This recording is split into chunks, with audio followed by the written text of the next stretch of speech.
নমস্কার বন্ধুরা, এই যে দেখতে পাচ্ছেন 3 রকমের সার নিয়ে এসেছি।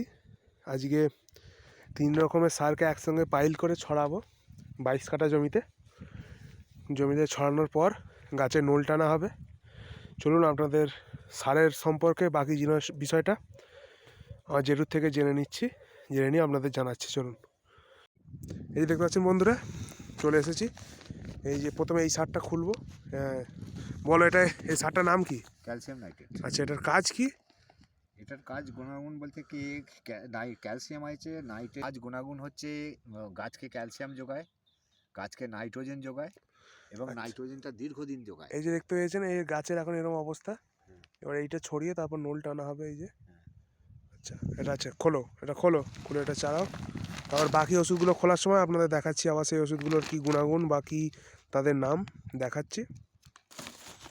এই যে দেখুন ক্যালসিয়াম নাইট্রেট, যেটা আপনাদের দেখাচ্ছিলাম কেমন দেখতে। দেখুন এই যে দেখতে পেয়েছেন, সাবুদানার মতো দেখতে অনেকটা। এই যে দেখুন, দেখতে পেয়েছেন। চলো এটা ঢালা হোক, 2 বস্তা আছে এটা ঢালা হোক, তারপর আপনাদের দেখাচ্ছি আবার।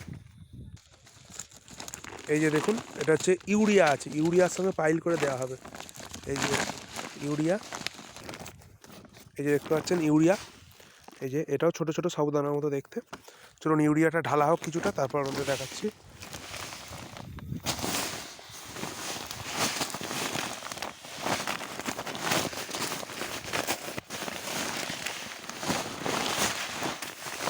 এই যে দেখতে পাচ্ছেন ইউরিয়া ঢালা হয়ে গিয়েছে।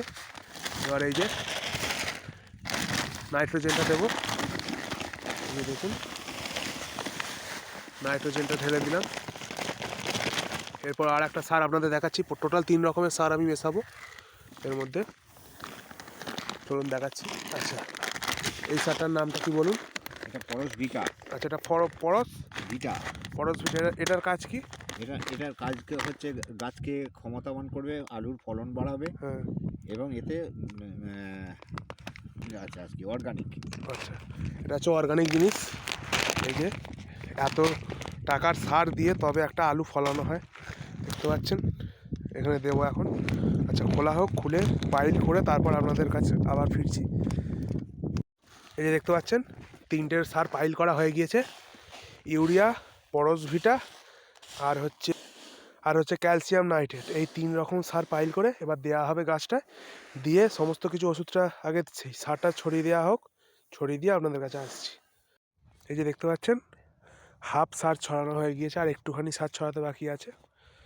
তবে ছড়াতে একটা কথা মনে হলো, আপনারা শহরের মানুষ ভাবে যে গ্রামের মানুষ কত শুদ্ধ পরিষ্কার কীটনাশক মুক্ত খাবার খায়, কিন্তু আমরা যেটা খাচ্ছি আপনাদের কাছেও ঠিক সেই জিনিসটাই গিয়ে পৌঁছাচ্ছে। এই যে দেখতে পাচ্ছেন এত সার, এই জমিতে যদি সার না দেওয়া হয় এই ফসলটা ফলবেই না, বুঝতে পেরেছেন? এখনকার পরিবেশ এমন হয়ে গিয়েছে যে কীটনাশক সার প্রয়োগ করতেই হবে, না প্রয়োগ করলে কোনো ফসলই আর ফলবে না। সুতরাং তখন খাবার সংকট দেখা দেবে, তাই সার কীটনাশক প্রয়োগ করতেই হবে। তো সেই কারণেই বলছি যে আপনারা ভাবেন যে আপনারা কীটনাশক দেওয়া খাবার খাচ্ছেন আর আমরা পরিশুদ্ধ খাবার খাচ্ছি, কিন্তু সেটা নয়। তো আমরাও সেই একই জিনিসটা খাচ্ছি। আপনাদের কাছে যে আলুটা গিয়ে পৌঁছাচ্ছে আমরা সেই একই আলু খাচ্ছি। তো এটাই বলার ছিল। নমস্কার, ভালো থাকবেন আর আমাকে একটু সাপোর্ট করবেন যাতে আমি সামনের দিকে এগিয়ে যেতে পারি। ভালো থাকবেন, নমস্কার।